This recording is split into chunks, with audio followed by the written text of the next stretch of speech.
Айрым дүйнөлүк маалымат каражаттары COVID-19 вирусунун мутация болуп кеткенин, анын айынан жаш иммунитеттерге да залакасы оор болуп жатканын жазып жатышат. Бул боюнча кандай так маалымат бар?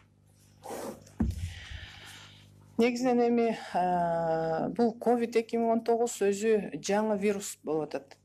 Жаңы Кыргызстан гана эмес, эң эле өнүккөн өлкөлөрдө дагы бул вирусту аягына чейин изилдеп чыгыша элек, изилдөөлөр жүрүп жатат. Ошол бүткүл дүйнөлүк саламаттык сактоо уюмунда дагы көп изилдөөлөр жүрүп, бул вирус өзүн кандай алып барат, кандай мутацияга берилет, кандай өзгөчөлүктөрү бар деп күндө изилдөөлөр жүрүп жатат.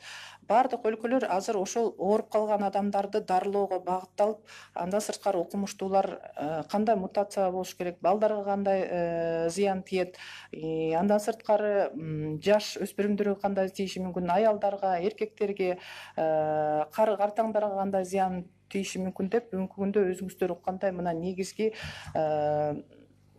эң эле көп зыян тийгизген бул 60 жаштан өйдө жарандарга зыяны көбүрөөк тиет деген мына изилдөөлөр бар.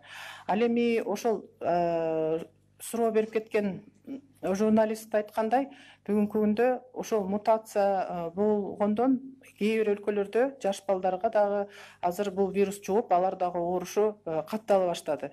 Бирок биздин өлкөдөгү биз белгилеп кеткен 1 жашка чейинки, андан кийин 6 жаштагы, андан кийин 14 жаштагы балдардын вирус тастыкталган, бирок булардын абалы канааттандырарлык.